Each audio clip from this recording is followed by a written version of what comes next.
office. Good for you. You can do it. What do you want to do after? Do you know? Nothing. I got nothing planned. You'll do something. I'm not going to work or anything. I got enough around the house. Just busy with my projects. That's what I mean. You'll find out. Oh, Because my dad retired and he went back to work because I don't anticipate going back to work. I really don't. Do you like fishing and stuff like that? Or what do you like doing? No, but I got a camp up in North County. You're on or not? How do you know these? I guess they're on. It's on.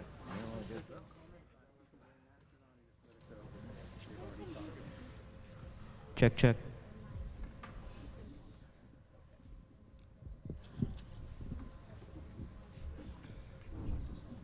How you doing?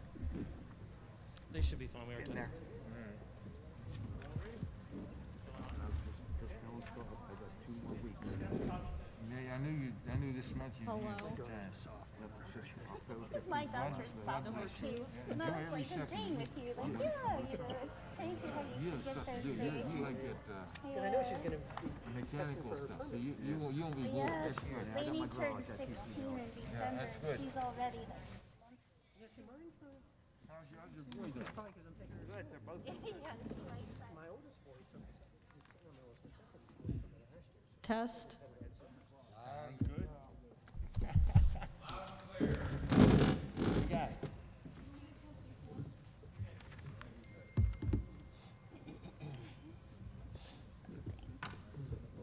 Let's go. Good evening. I'd like to call the Penn Trafford School Board meeting of October the 4th, the session. At this time, would you please stand? We have the Pledge of Allegiance. I pledge allegiance to the flag of the United States of America and to the republic for which it stands, one nation, under God, indivisible, with liberty and justice for all. Thank you. They're always good. Okay. Then you got Wayne or? All right. I do want to just remind everybody that being a school building, the mask policy is in effect. Hopefully you were talked to on the way in. A mask was made available for you, that we are observing a mask policy in the school building. All right. At this time, we need a roll call. Yes, sir, Mr. President. Mrs. Issing. Here. Mr. Kachasik is absent. Dr. Kostcho. Here. Mr. Bill Leonard, absent. Mr. Dallas Leonard. Here. Mr. Matarazzo. Here. Mr. Nemick. Here. Mr. Petrucci. Here. Mr. Stovar. Here. You have a quorum, Mr. President. Thank you, Mr. Lager. You're welcome. At this time, Mr. Dallas Leonard, to share with us about the WIU report. Good evening. On September 28th, we held our monthly meeting at the Inner IU building on Donahue Road. Prior to that meeting, we held committee meetings which start at 5:35, which were the following: technology and infrastructure. That's the committee I am on. We had 4 main topics covered. One was a proposal to renovate all 3 main meeting rooms with emphasis on making them all Zoomable. 2, discuss parking lot repairs and repaving possibly. Reviewed proposal to make repairs to the Clearview building roof with has extensive leaking, noting that all buildings are leased and not owned, i.e. intermediate units cannot own their own buildings. Number 4, a quick brief cybersecurity review and updates, plus some other security measures being implemented and enhanced. After that, we went into our executive session at 6:17. We reviewed and discussed several personnel items, several legal issues, reviewed 1 level 3 grievance, and we had discussion on some ongoing contract negotiations.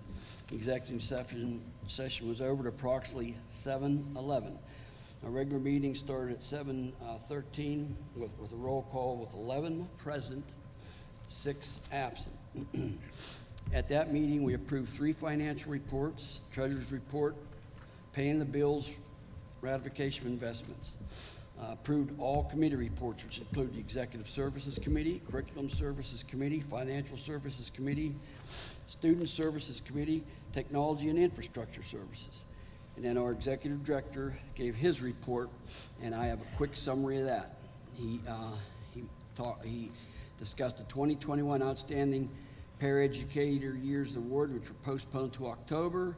the 2021 Annie Sullivan Award, which is postponed to October, the 2021 audit introduction from Deluzio and Company for the ongoing audit, RK Mellon Project Alert, West Virginia Career Grant Work, and a Clearview Boulder update, which is very large boulders were placed around the building for safety to keep any impacts to the building.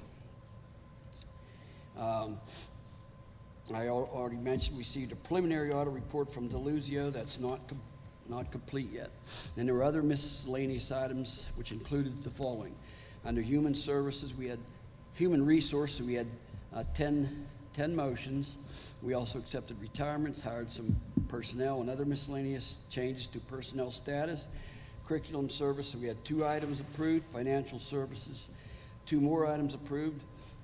And then Dr. Conway, the executive director, gave us his proposed goals for the 21-22 upcoming year. His 3 main goals were build an administrative regulations manual that develops procedures for carrying out board policies, lead the revision of the WIU's comprehensive plan to identify goal actions for academic achievement systems, safe and supportive programs and facility systems, and human and fiscal resource allocation stewardship systems, and establish a county commission of community stakeholders to study how should special education operate by 2030. A complete, in-detail report is always on their website for anybody who needs more detail on that, but I try to keep my report brief. Thank you. Okay, thank you, Mr. Leonard. At this time, we go to Mr. Petrucci about the Central Westmoreland Career Center. Thank you, Mr. President. We met on September 2nd, and what we did is the following actions were taken. The final bid for the first phase of work was municipal and scrapping material that would have otherwise been thrown away. The students brought in $13,185.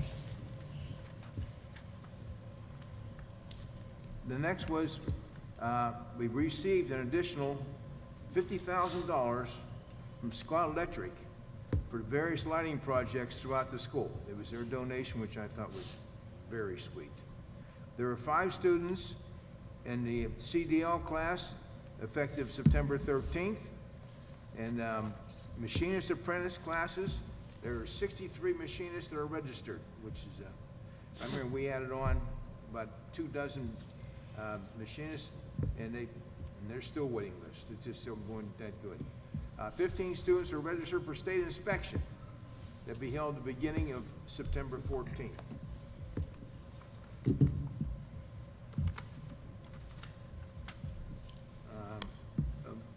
St. Vincent, we merged again with St. Vincent College with their educational support intervention to the student body effective 21-22.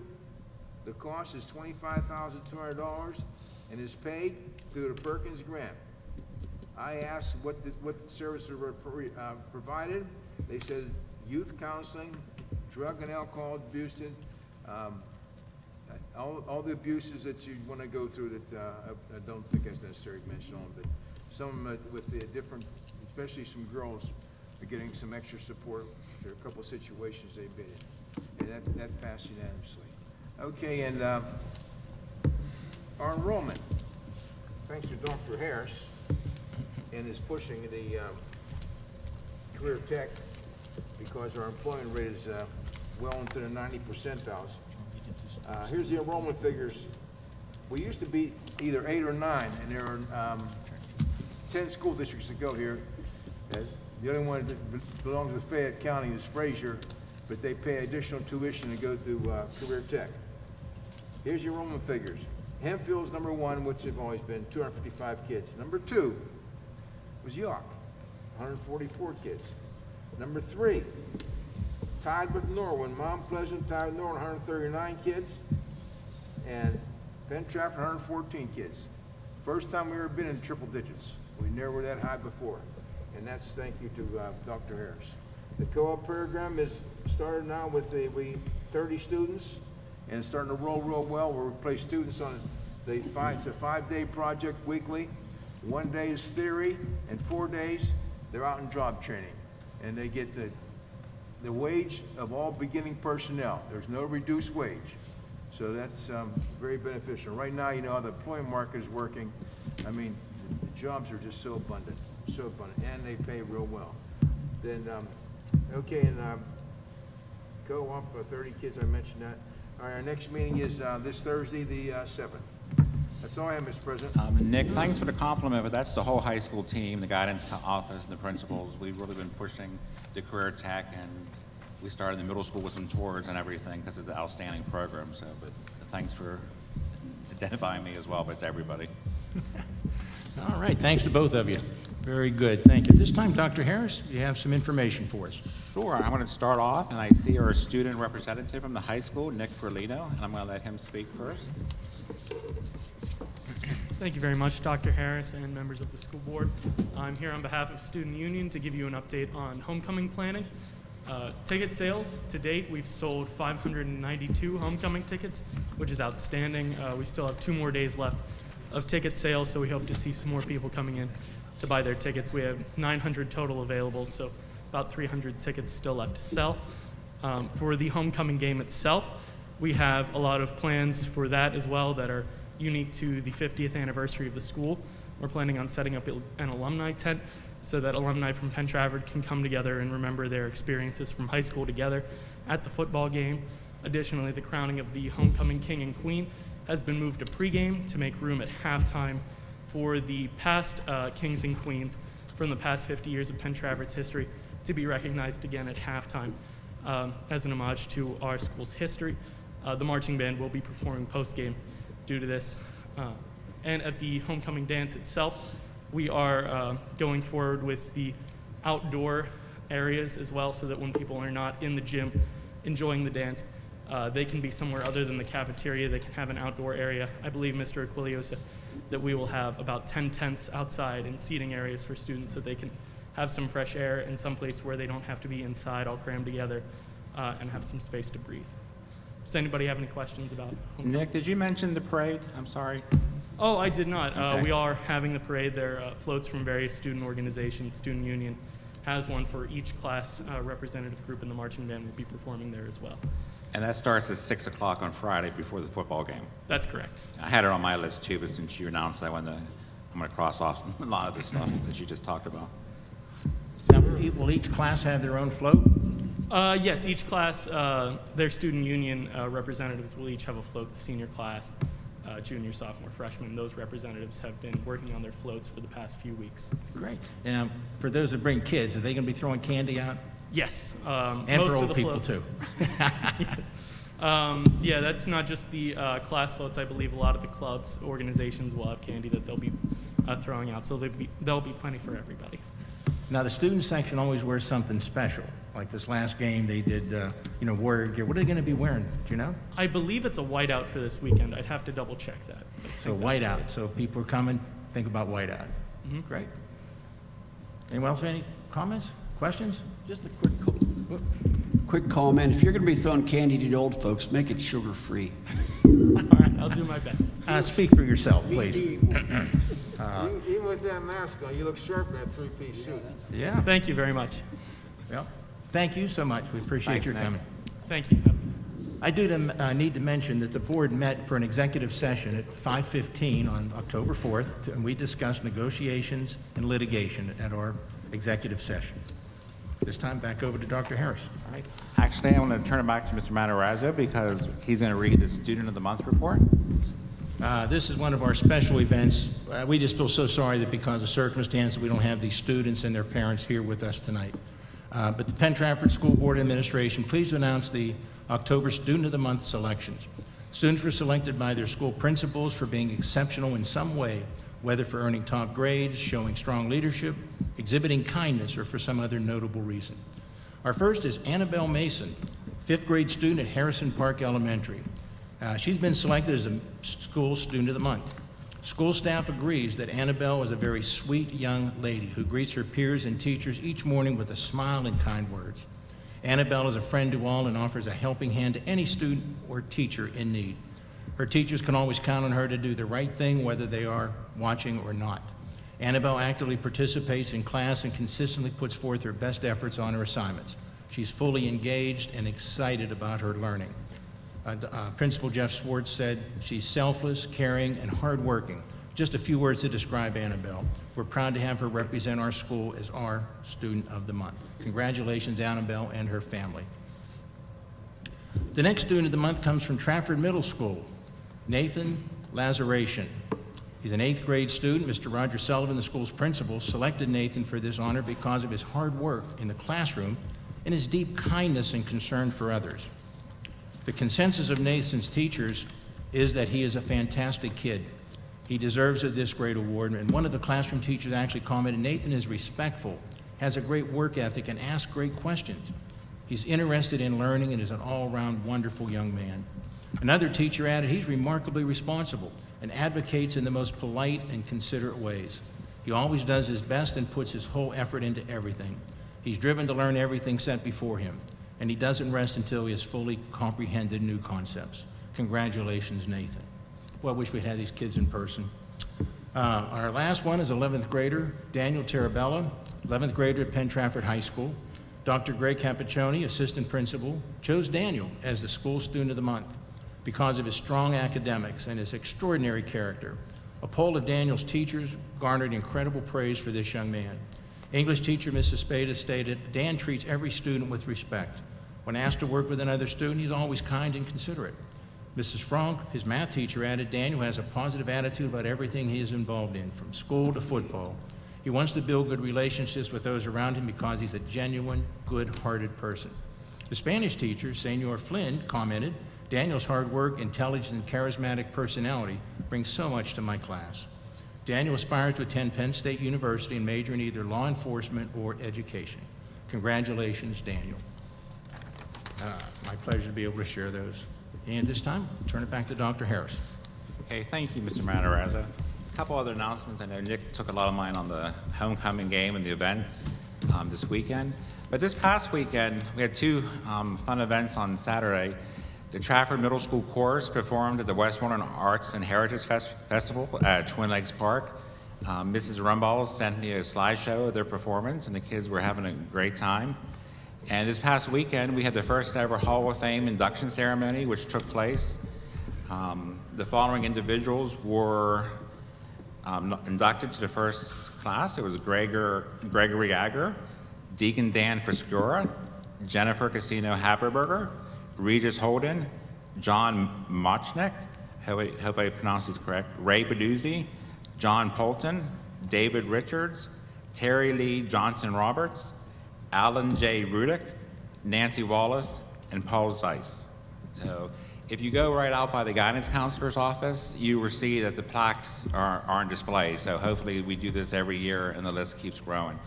But a couple of those individuals are also coming back to the game on Friday. And I know Nick was talking about how we had some past homecoming kings and queens coming. There's actually about 155 that responded. So it should be a nice night. So it's nice to see some people coming back. Tonight on the agenda, there is a motion to approve an amicus brief, and I'll let our solicitor talk about that now for some people who might not know what that means. Thank you, Dr. Harris. We have been following the Commonwealth Court litigation filed by Jake Corman and a number of individuals against the acting secretary of Pennsylvania Department of Health. A recent order established that the parties agreed to withdraw an application for special relief seeking emergency injunctive relief. And so because of that, they extended the briefing for the parties. So the petitioners were to file a brief on September 29th, and then thereafter there are responses due by October 7th. Because of this, this allows the opportunity for amicus briefs, or typically referred to as friends of the court briefs, to be filed. The issue still remains of a legal issue as to whether or not the acting Secretary of Health had the authority under the Public Health Act to issue the masking mandate. And the petitioners argue that that sort of rule should have gone through the regulatory review process, which would be similar to what the federal government does, which is notice of a proposed rulemaking, allowing for comment on the proposed rules, and then the rules then go into effect after a certain period of time. So because the parties have that issue, we have an opportunity as a board to file a friend of the court brief, which would focus on that issue, but also adding, from a local school board's perspective, the argument that this was presented to us in June, that the local school district should utilize their local authority to make rules concerning return to school, in particular their health and safety plans. And so to add a position to the Commonwealth Court, a brief filed in this matter would focus on arguments supporting local control. We don't, piggyback or just repeat the petitioner's argument. We have to actually add something of value to the court. And so in our analysis, we believe that there is argument to present on the local control issue. This will not be an argument on the efficacy of masks in support or against masks. It's really more speaking to such decisions should be made at the local level, understanding your school districts, your buildings, the impact on your students and your community. We at MBM know that other districts may be seeking to do the same, so we have offered a cost not to exceed $1,800 with the potential for cost sharing should the board entertain the filing of the amicus brief. And those briefs are due this Thursday. Thank you. Thank you. Next, I wanted, Tony Ising wanted to provide an update or a statement regarding the SEIU negotiations. Yeah, the district is responding to, the district is responding to a recent advertisement from the SEIU, which failed, in our opinion, to provide the full scope of the negotiations which have occurred between the parties. The district values all our employees and has worked hard to come to an agreement that is fair to both our employees and our taxpayers.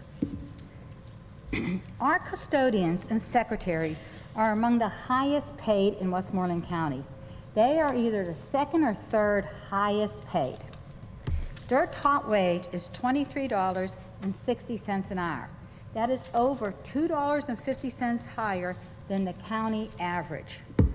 Workers at the top of the scale make almost $50,000 a year, and many of our custodians actually make more than some of our teachers. Our last offer had a 3.6% yearly increase over 4 years. This is higher than any other bargaining unit in the district. We feel that a 3.6% increase for a group that is already well paid is very generous and demonstrates how essential we believe this group is. Yet, the union rejected this offer on October 2nd. While our custodians and secretaries are among the highest paid in Westmoreland County, our paraprofessionals and PCAs are among the lowest. One of the district's goals for this new contract was to bring this group in line with their counterparts in the county. The average paraprofessional in the county starts at $14.79. Our paraprofessionals start at $10.35. We propose raising their starting wage to $15.50, which is 71 cents over the county average. In our proposal, the average increase across all paraprofessionals and PCAs was 19% in the first year. Again, the offer was rejected. The group talks about working through the pandemic. This is true, and we are very appreciative of the pride they take in their work. However, at the beginning of the pandemic, many members of the SEIU were paid even though they did not report to work for 2 months. We feel that we have negotiated in good faith and have responded in a timely manner to all of their requests and proposals. We do not feel that they are doing the same. At this point, we are considering all our options as the parties have clearly reached an impasse in negotiations. As committee chair, I am requesting an agenda item to be added for consideration of development of bid specifications for non-instructional services. I'm requesting this be put on the agenda for next week. Thank you.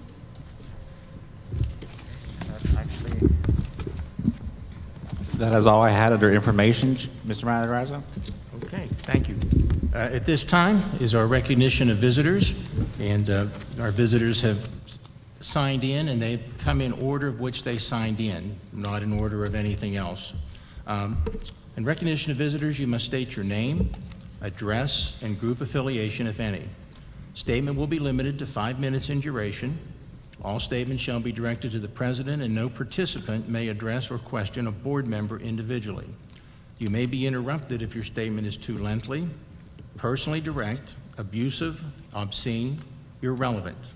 I have the list of residents who wish to address the board. Your name will be called in the order in which you signed up. Our first speaker would be Amy Collins Law. Amy, if you're here, would you please come up?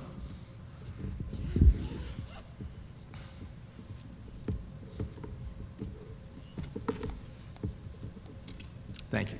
Thank you. Good evening. My name is Amy Collins Law, and I live at 1 Penn Hills Drive in Irwin. I spoke at the last meeting a bit about the dangers of misinformation, and at that meeting I had the opportunity to share a letter signed by over 80 of our community members. After the meeting, that number grew to 100, and I submitted that letter to you the day after the meeting. Many of those people were healthcare professionals, as you might remember. Also at last month's meeting, I couldn't help but notice that as the meeting progressed and as subsequent interactions with the various community members have occurred since then, in person and online, there is an alarming amount of anger and a deficit of kindness and compassion. So I'd like to ask one thing of everyone here in this room. Please, I implore you to be kind. Just be kind. Our children are listening. Our kids are watching. And long after these meetings are over, long after the last school bell rings on the year, our children will remember how we engaged with one another, how we acted, how we held our conversations, what we said about our neighbors. They'll see how we behaved, and they'll internalize that. What we said about doctors and nurses, how we spoke about school principals and teachers, how we characterize people in our very own communities, how we talk about elected representatives, all of you on the school board, and those in the Pennsylvania General Assembly or in Congress, about Governor Wolf, about President Biden. And they'll follow our lead. Are we giving them the right example to follow? Are we demonizing others in our community, reducing the complexities of human beings to whether or not they agree with us on this issue? Are we really using child abuse to characterize wearing a simple face covering when there are unfortunately far more terrible things happening to children? Are we using violent rhetoric to characterize and malign public officials like those on this board or the governor of our state? Are we eroding our children's trust in their school officials, emboldening them to step up and challenge authority, while at the same time expecting them to listen and learn from those same individuals? Regardless of what becomes of the Pennsylvania Department of Health mandate, masking will eventually end. And for me personally, provided that that occurs, after approval and widespread availability of a safe, effective vaccine for school-age children whose parents want them to receive it, or some miraculous halted community transmission, we will have to find a way forward as a community. I know many people are angry because there was a parent survey positioned as a vote of sorts. A majority of people said they wanted something, and then things didn't end up going their way. But a popular vote on whether to observe nuanced public health measures was, I'm very sorry to say, flawed from the very start. A popular vote on who has the best pizza in Penn Township, or who to elect for homecoming court, that's a great use of a popular vote. Popular vote on whether masking should remain as a public health measure in schools in the middle of a pandemic is a decision best left to the expertise of pediatricians, infectious disease experts, and public health officials. Just like I wouldn't go to a local florist for advice on how to fix my car, I wouldn't ask parents without healthcare experience to make healthcare decisions in a pandemic based on their popular opinion. I know that many on the other side of this debate like to pretend that those of us in favor of masking are cowering in fear over the past 18 to 19 months. It's been a familiar retort because it's easier to dismiss and dehumanize those who disagree with you in that way. I've had my words twisted and misrepresented enough to know this.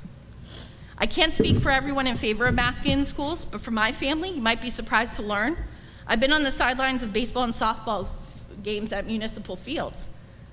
Our kids may even play on the same teams.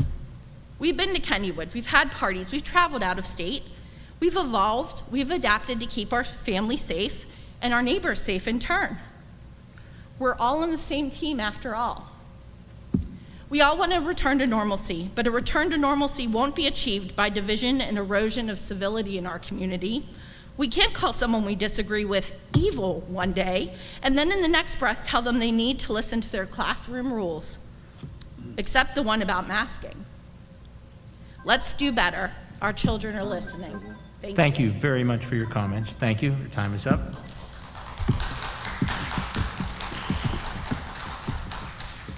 At this time, Danielle Lang.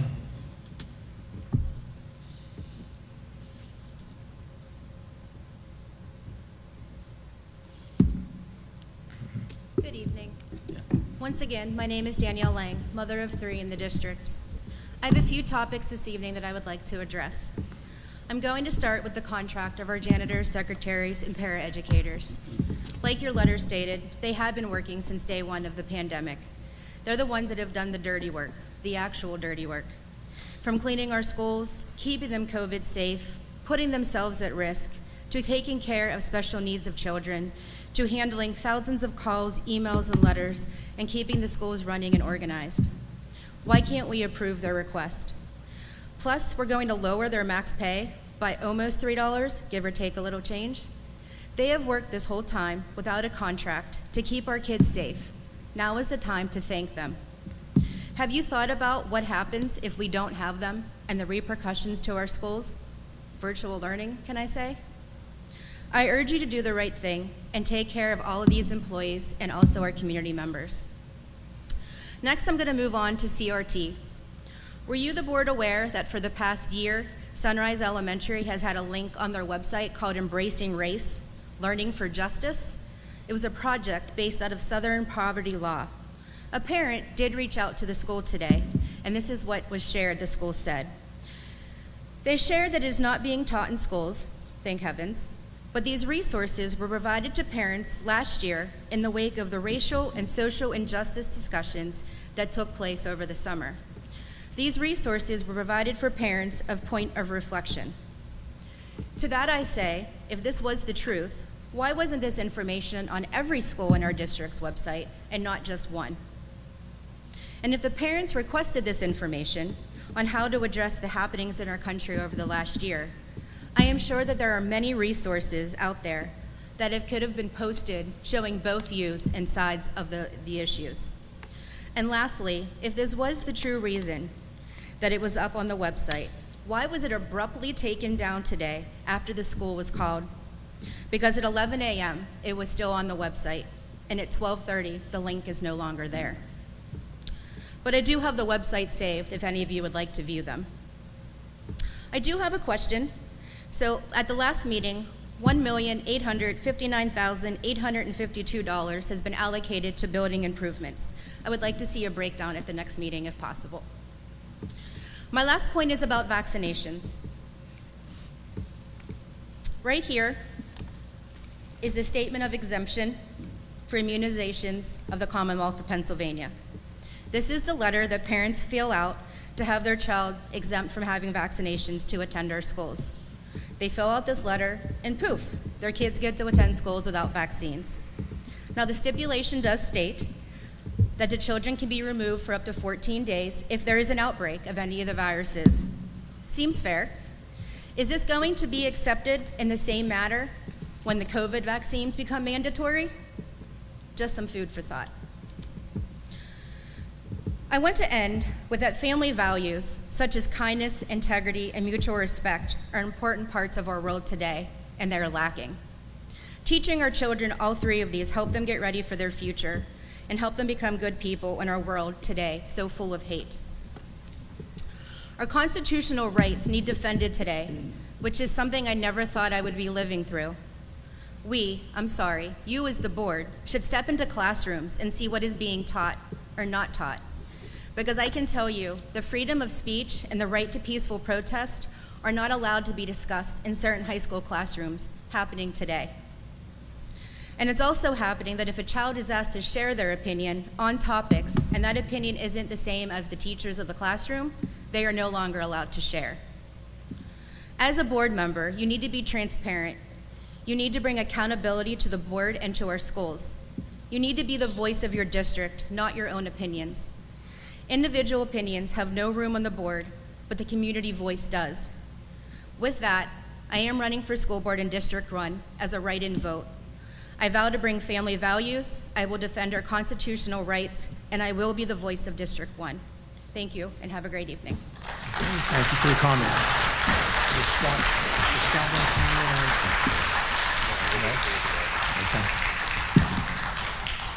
All right, thank you very much. This time, Anders Selvig.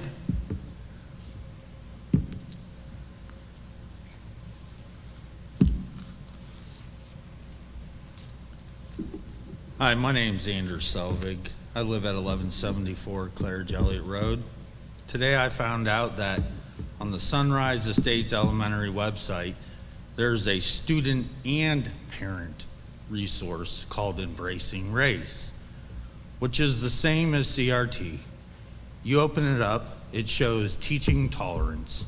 Click on that, bam, partway down is why Black Lives Matters. A little further down is discussing whiteness.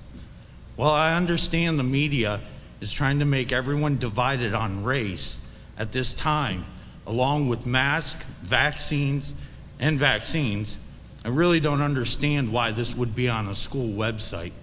It's labeled as a resource, like I said, not only for parents, but students. These are elementary students. They absolutely do not need to be involved in any type of political movement. Simply understand, there is only one race God created, the human race. Skin tone and facial traits that are different are beautiful and define us. We are created equal by God. We need his teachings back in school. Moses' second wife was from modern day Ethiopia. Chew on that. Next, I am for choice mask. That said, the sad thing is people seem to think that we optional parents are at war against those who want to keep masks mandatory. That's not at all what we want. We are not at war with you. In many countries, you're not even allowed to have the freedom to voice your own opinions, which is why so many flock to the greatest nation ever, the United States of America. Y'all want your kids to be masked? That's fine. It's your right. Many say, let your children decide. Okay, at the beginning of the school year, 90% of kids or more showed up without a mask. 1.5 weeks and a mandate comes out. By the way, our acting secretary, when questioned by Senator Mastrino, had no idea how many students were in this state and how many students had passed away from it. The answer is roughly 1.7 to 1.9, and sadly, 14 kids have died from it, which is terrible. But anyway, I'm gonna get back to this. Now there's an extreme amount of bullying in schools from both sides, kids who want masks and kids who don't want masks. Honestly, most of these kids wear them on their chins, and that is from both my son, who's no longer in this school, and my stepson. I ordered my son a face shield, wrapped the arms of them with medical tape, plasti dipped them for comfort, doing everything I could to keep him in your school. Still, they were extremely uncomfortable. They fogged up and reverberated his voice. Next, the cheap flimsy shield, which I see one of your members wearing. The problem is my son's head, it's so big, it's got its own gravitational field, I'm telling you. And it fogs up. He begged me to withdraw him. I never intended to remove him ever, but he deserves the right to breathe freely and have unfogged glasses. He's in PA Cyber. I also do want to ask, my daughter was terrified to go to school today. She's 8 years old. She's in 3rd grade at McCullough. She heard talks Friday that because there was an order stating that 5-year-olds to 11-year-olds will be getting vaccines in schools. She was terrified she was going to come to your school, and you guys were going to pull her into her nurse's office and give her a vaccine. Is that what you guys intend to do? Are you going to have vaccine clinics? Oh, I can answer that. We're not going to have vaccine clinics. And I know the state talked about Thursday also, some schools signed up to administer a test. We didn't sign up for it. I think they said 400 schools, but they didn't mean 400 school districts. They meant 400 school buildings when they further clarified it, so. Okay. We didn't sign up for that. And also, I want to say, we are all Penn Trafford. We are not your enemies. I don't hate any of you. I could care less if you're from Iraq and you're a Muslim. I don't hate you. And I've dealt with a lot of people from many different countries, but we're from the same country. Anders, thank you. And I had talked to you before. Thank you for your service. I know. Good. I'm glad you made it. Thank you. Thank you. At this time, Rochelle Lehman.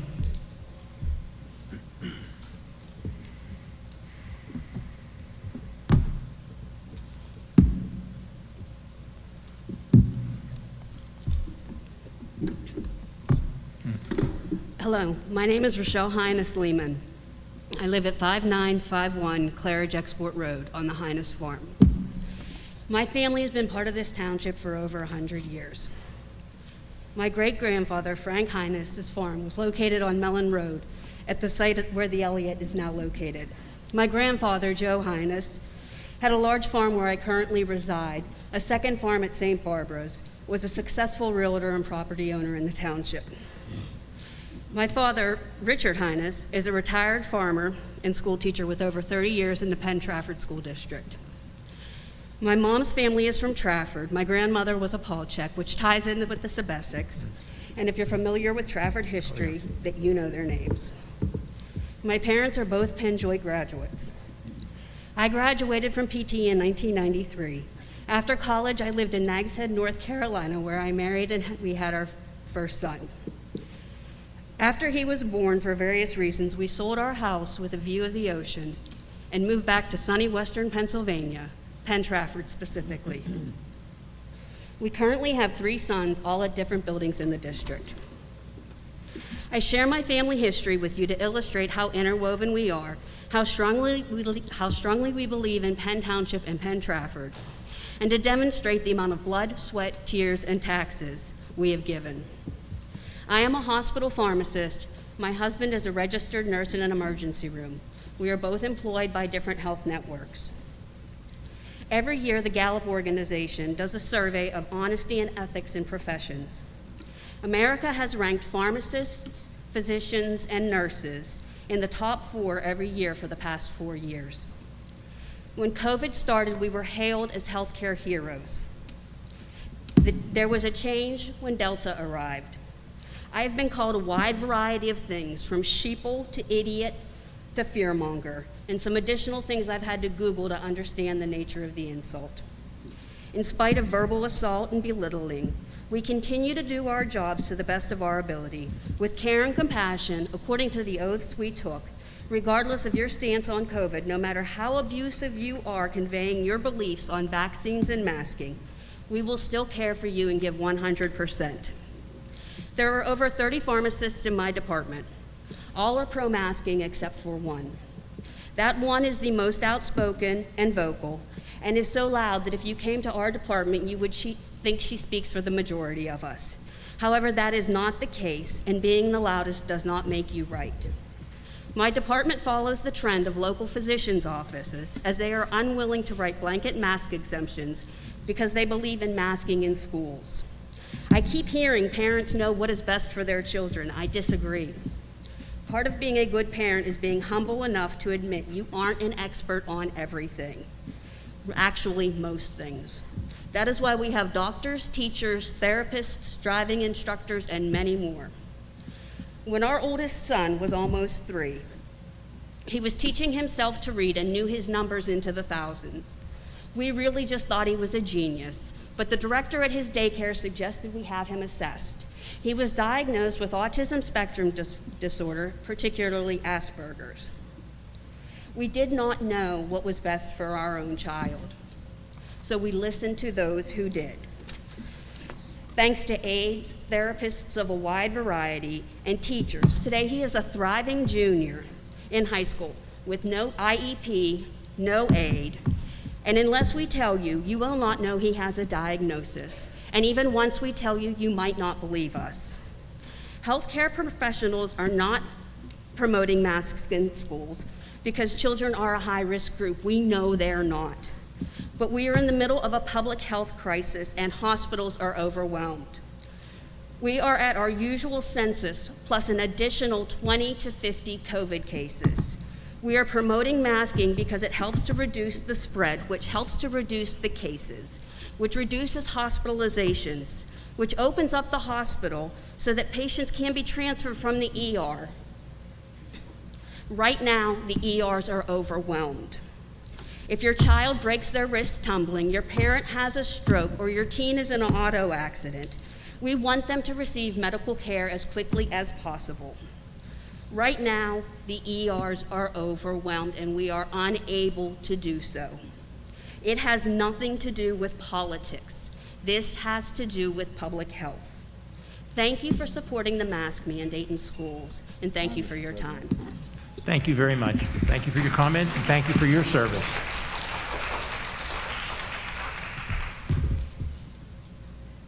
Okay, at this time, Melissa Cheplik.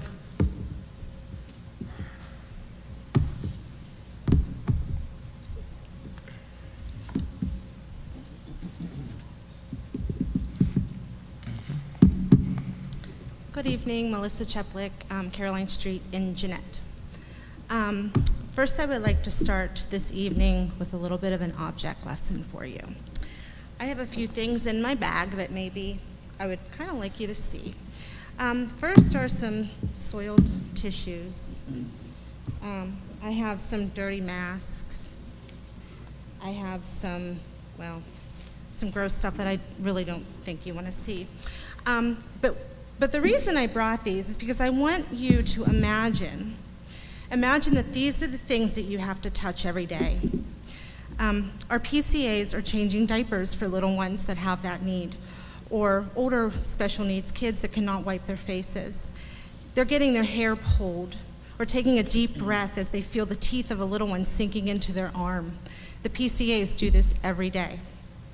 Then our custodians, the ones who clean up your offices while you skip town to work remotely during the shutdown, are the ones who mitigated the threat of COVID by deep cleaning while the rest of us were home safe. I find it ironic that we are demanding masks out of concern of contracting COVID, but the human beings who are disinfecting and cleaning up the COVID are without a contract, yet still they're here because they love these kids. Have any of you ever cleaned up puke while putting a smile on your face to console the sick child who was mortified by making that mess? Have you pulled, I'm sorry to ask, a turd out of a urinal before? These custodians have done that. Have you changed a soaked pad on a teenage girl at the high school level who can't do it for herself? We have a group of paraprofessionals and custodians who do this work. They clean up nasty messes that you wouldn't imagine. They are there to support staff that keep this district open and safe. And why is it that they don't have a contract? When did we turn into a people who claim that these cleaning people don't need more money because these jobs can be filled by any uneducated person, as if they are less than or not educated enough to matter? I'm really confused about this.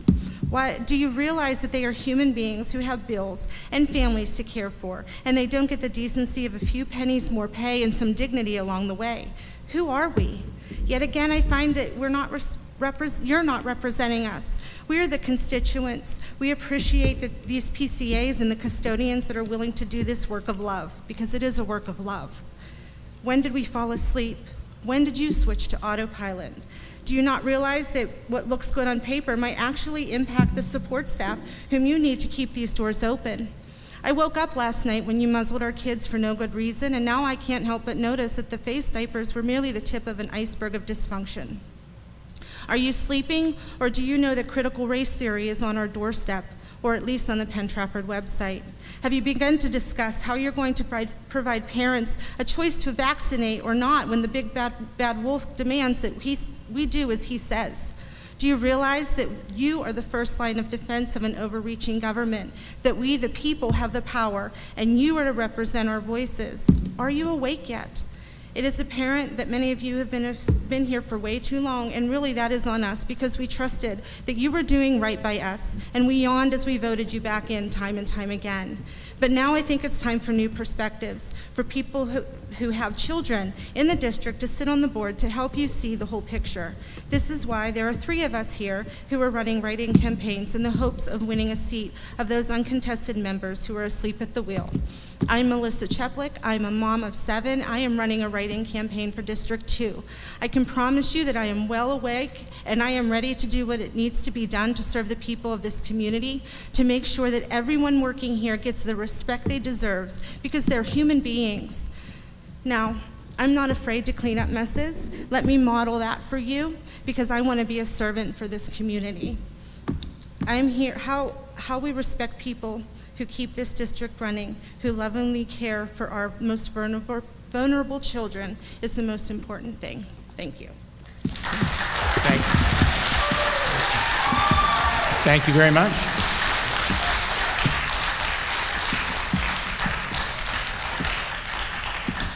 At this time, Linda Bachman.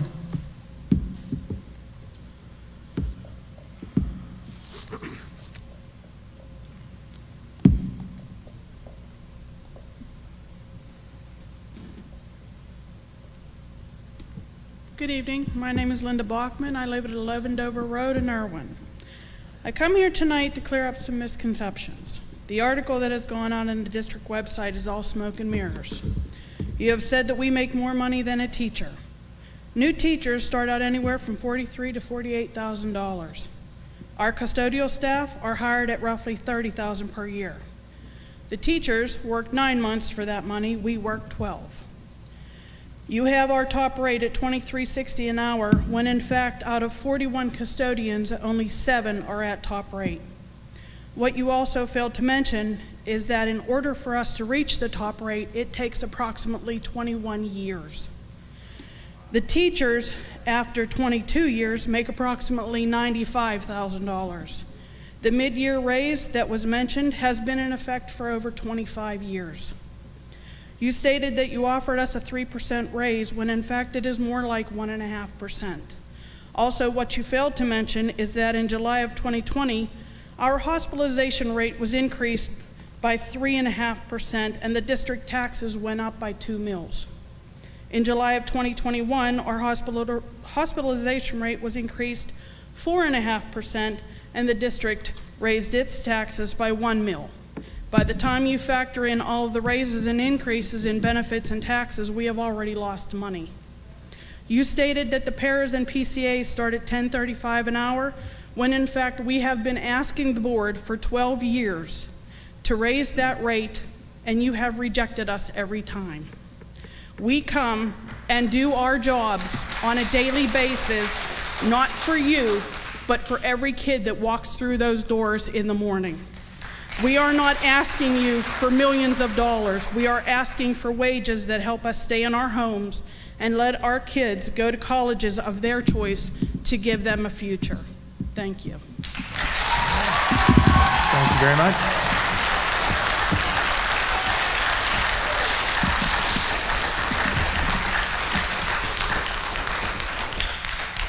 At this time is Kathy Benadio.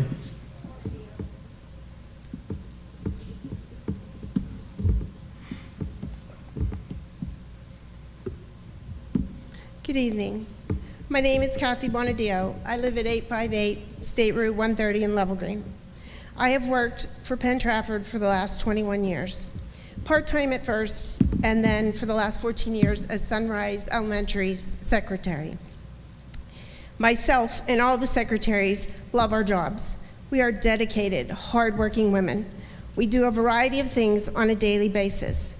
But our number one priority is to make the buildings run smoothly so that our principals and our teachers can do what they do best, educate our children. This past year and a half has been quite challenging. COVID changed the way we did our jobs. In the beginning, we were considered essential workers, so we came to work daily. When the schools were shut down for any length of time, we worked from home and came in when things needed to be made ready for the students. We did all of this without a contract. The statement put out today by the board made me feel very sad. Most of what was said is true to an extent, and it's a stretched version of the truth. Our top of the scale workers, which there are 7, do make a top rate, but it took them close to 20 years of service to get there. It is stated that many custodians and secretaries, again, there are 7, make more than some of our teachers. But what wasn't said is that those teachers are new, just starting out, and making between $43,000 and $45,000 a year. They work 186 days. We work 247 days. So if you break that down, we make $23.60 an hour, they make $30.24 an hour. So when you compare side by side, we don't make more than them, we just work more days than they do. In conclusion, it is my hope that this board and the union can sit down and figure out their differences so that we can get on about the business of educating our students. Thank you.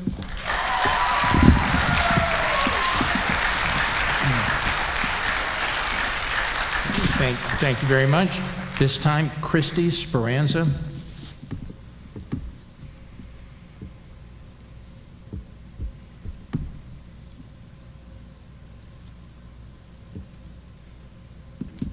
Good evening. My name is Christy Speranza. I live at 129 Fairview Drive in Irwin. I'm an alumni of Penn Trafford School District. I graduated in 2015 and attended the University of Pittsburgh, where I obtained a bachelor's degree in education. The summer after graduating college, I returned to Penn Trafford to substitute teach for the end of the school year, and I worked at Sunrise Elementary School as a substitute custodian before starting my first job as a paraeducator. The reason I wanted to do substitute work with the school district was to see how a school operates from multiple perspectives before eventually working toward a full-time teaching position. I wanted to appreciate my position as an educator, as well as appreciate the people who help support the school, which is why I'm standing here today. From my understanding, the support staff that works for Penn Trafford School District, which includes custodians, paraeducators, and secretaries, have been underappreciated and undercompensated since contract negotiations started 2 years ago. From my understanding, there was a fact-finding completed that those fighting for a fair contract agreed to, then a board member went back on their word to cut new workers hired before July 1st, 2020 to their knees. I'd like to tell everyone about my experience. When I previously worked as a custodian, every day my body hurt. The hours were long and it was hard for me to keep up with the full-time custodians I was working with. During the summer for deep cleaning, we cleaned an entire hallway of 15 classrooms in a month, which included wiping tops, bottoms, and sides of every piece of furniture in that room. We wiped down walls, doors, windows, and floors until we decided it was clean enough to move on. And this was before a pandemic. Now, when I previously worked as a paraeducator, every day was physically and emotionally exhausting. Gaining a child's trust is incredibly difficult, and it often doesn't happen within the first year. It is a battle involving the para remaining calm while a child may throw a tantrum, involving uncooperation, kicking, or even spitting on you. And this is what I personally had to deal with. And this is what your paras go through every day. I'm sure secretaries come with their own share of struggles, but this remains the same. These are difficult jobs. When you work a difficult job, you want to feel heard and appreciated. The fact there's a contract negotiation for a school district employee blows me away. I can't think of a worse way to disrespect your school staff. You cannot operate without these essential positions, and everyone on this school board needs to think about that before they make any permanent decisions. Thank you. Thank you very much for your comments.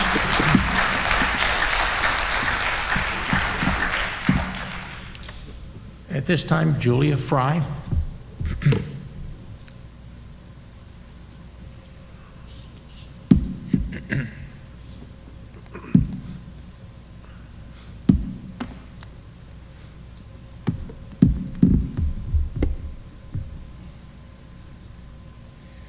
My name is Julia Fry. I live at 113 Cool Springs Lane in Harrison City, and I'm a 7th grader at Penn Middle. Last year when COVID started, we needed to start wearing masks. I did it because I thought it was important to help in any way I could. They can be annoying, but they only work when everyone is wearing them. A surgeon doesn't wear a mask because they are worried they'll catch a broken hip. They wear it because it keeps their germs from going to their patient.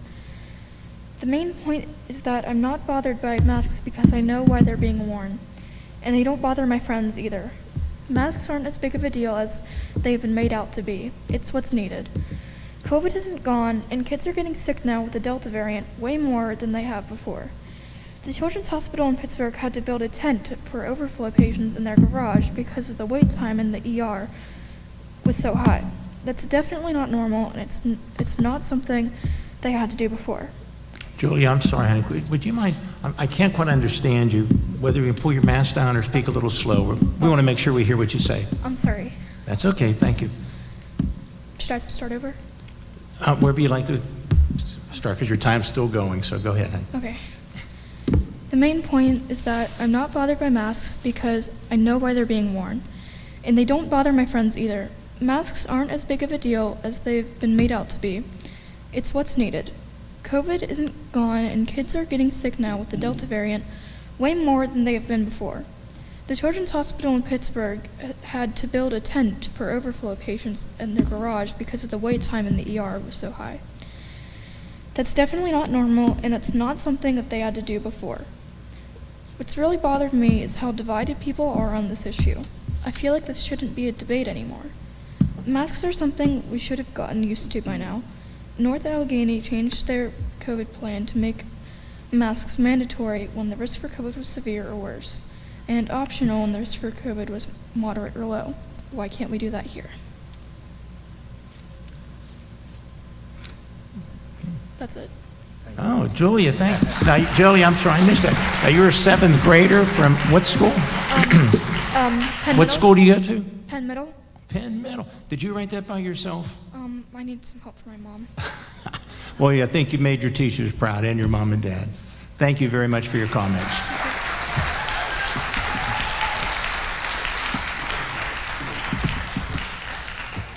All right, at this time, Doreen Gamble. Is Doreen here? Doreen Gamble? Oh, there she is.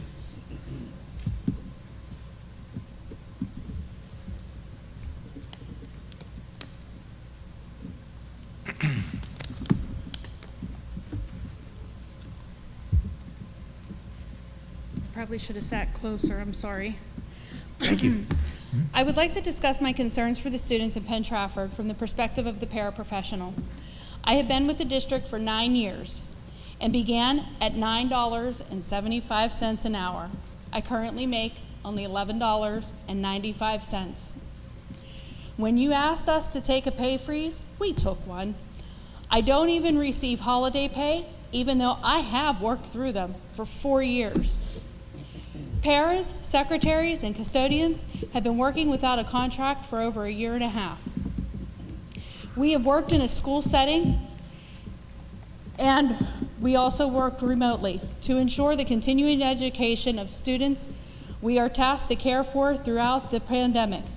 Realizing the inequities in our wage package, the school district has offered increased entry-level wages while offering virtually nothing in wage compensation for the paraprofessionals who have been working for the school district for some 5, 10, 15, and 20 years of service, not to mention without any medical benefits. The paraprofessionals are just that, professionals trained and certified who offer instructional and behavioral support.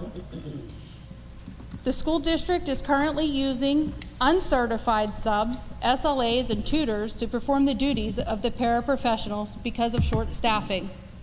I ask of you, my school board, what does my 9 years of experience, the things that I have learned from working with all types of people mean to you?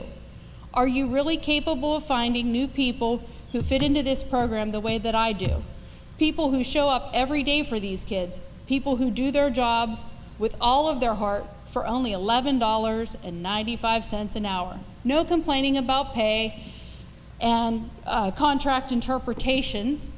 I've endured a lot, and I do it because I love my community, but I won't stay at a school that appreciates me as much as or less than someone coming off the street.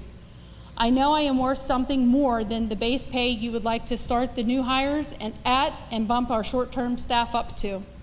I feel like I am being demoted through no fault of my own. I am not the only one who feels disrespected.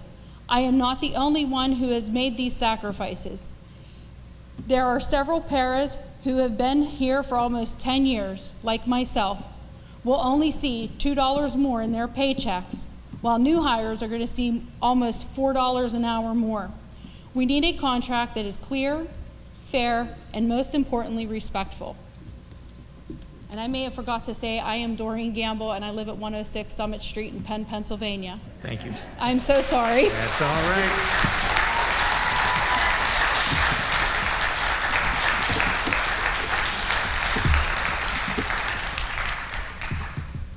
Thank you. At this time, Emilio Cano, I'm sorry if I mispronounced that.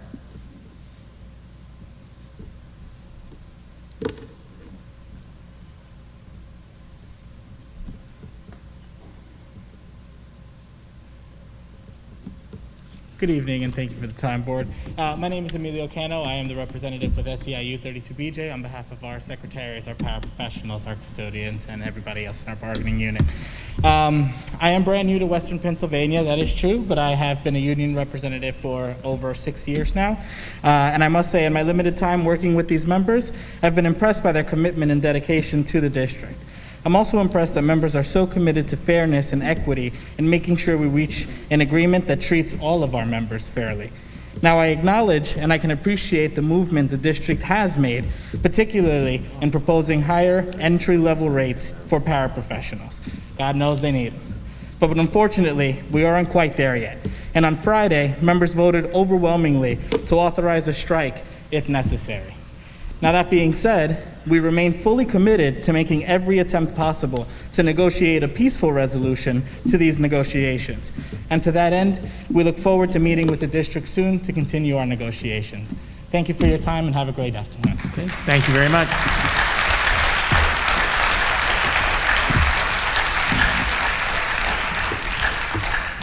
This time, Nika Kendall, please, come up. Nika.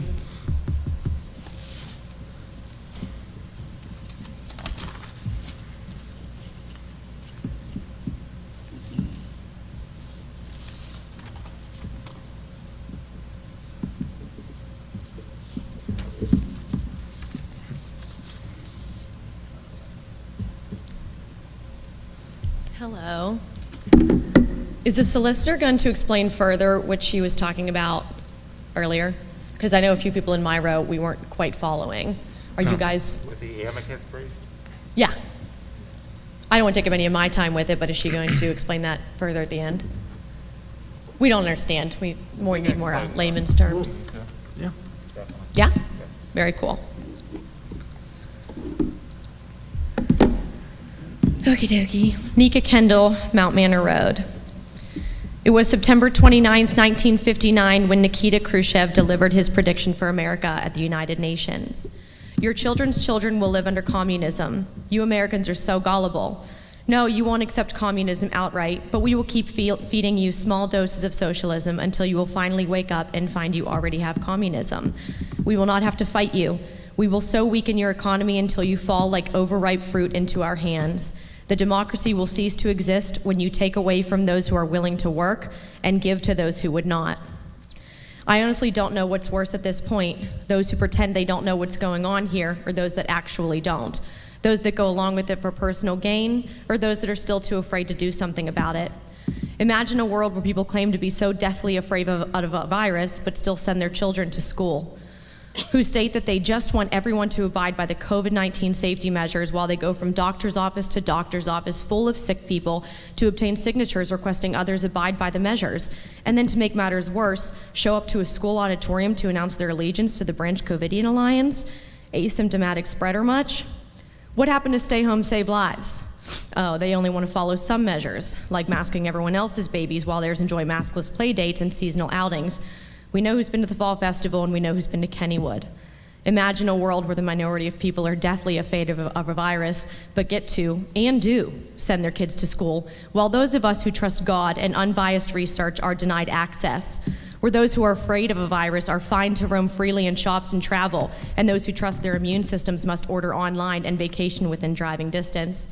Imagine a world where hypocrites get the final say.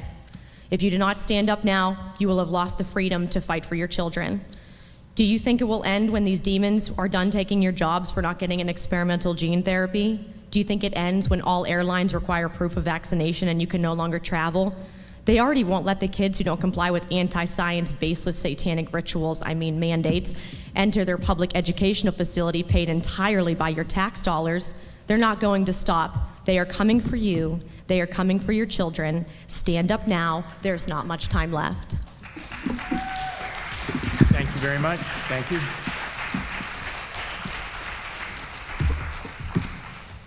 At this time, Sean Rainier.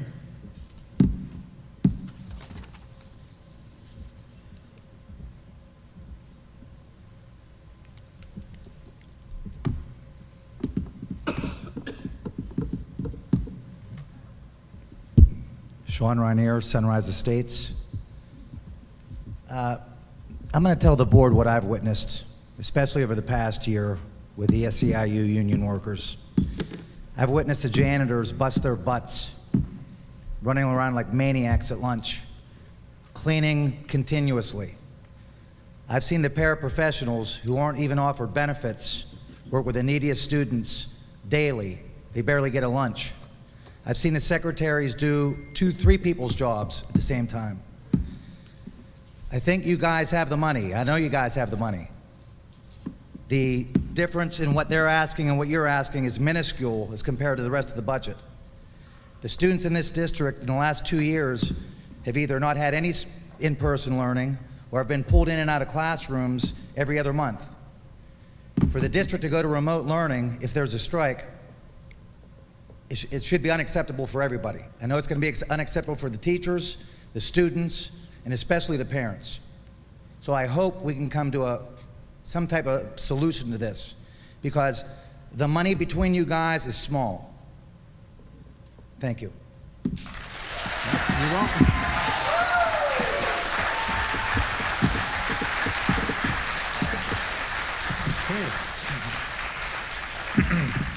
All right, at this time, we've had all of our visitors speaking. Turn to Dr. Harris. Yes, the item, which was requesting more information, is on the budget for tonight, so we can talk about that right when we go to the voting? Okay. All right, next, so where is it?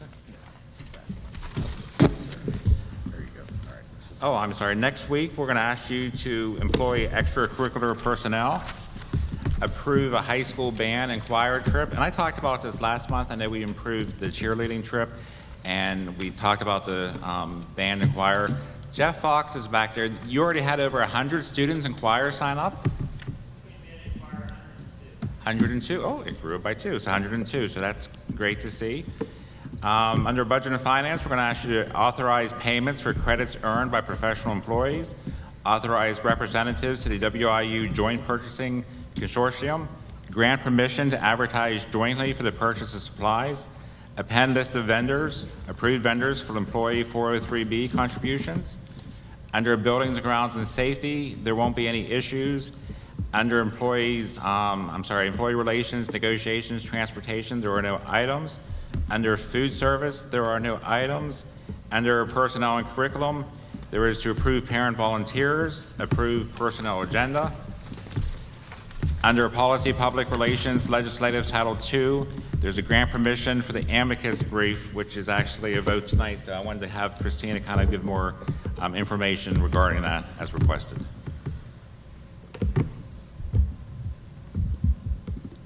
You know, again, it's a brief that will be filed. If the board approves it, we've recommended that the cost would be for Penn Trafford not to exceed $1,800, which would pay for the legal fees in drafting the brief and submitting it to the court. It's my understanding that there would not be a cost sharing, as there is not another district at this time considering to file an amicus brief. So the amicus brief would focus on the argument, as I went over, that is before the court as to whether or not the Department of Health, in particular the acting secretary, had the legal authority to issue the masking mandate, meaning that she did not do so under the regulatory review process, which is a process that would require notice to the Commonwealth, the community, an opportunity for the Commonwealth to give comment on the proposed rule and then action thereafter. In order to file this brief, we would have to ask permission from the court. Typically, the court usually see these types of briefs before the United States Supreme Court on issues of public policy, and you'll see various interest groups, sometimes teacher groups or advocacy groups that will file a brief. So it would be similar to that. The brief has to add information that would be of interest to the court. In our review of the litigation, we will not be supporting or arguing as anything as to the efficacy of masks, whether they work or not work. That's not an issue before Commonwealth Court. We would be arguing on behalf of Penn Trafford, if you were to entertain such a brief, as to the need for the decisions to be made at the local level. So that's the local control argument. Is there any other questions on this issue?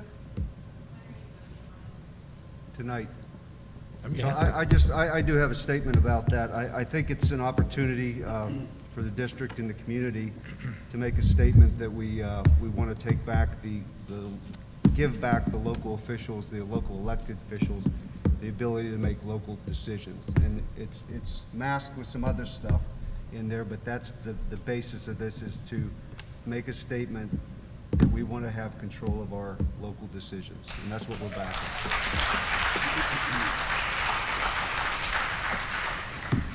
Just to clarify what Mr. Stovar said, it goes beyond the masking issue, whether it be curriculum, masking, or a number of other issues and mandates that are dictated to us by the state. We are basically stating that we support legislation to give control to the local school boards to make those decisions. Okay, at this time, I'm going to ask, is anyone going to make, we need a motion to move to approve the solicitor to seek permission to file an amicus brief in the Corman et al. Acting Secretary of Health Commonwealth Court matter. So do we have anyone to make that motion? Mr. I have it here. I move to approve the solicitor to seek permission to file an amicus brief in the Corman et al. Versus Acting Secretary of Health, Commonwealth Court matter. Okay, thank you very much. We have a motion on the floor. Do we have a second? Second. Okay, we have a motion second. Is there any question? Question being called for. Okay, question's been called for. This question been called for. This will be a roll call vote. All in favor of the motion say aye. Aye.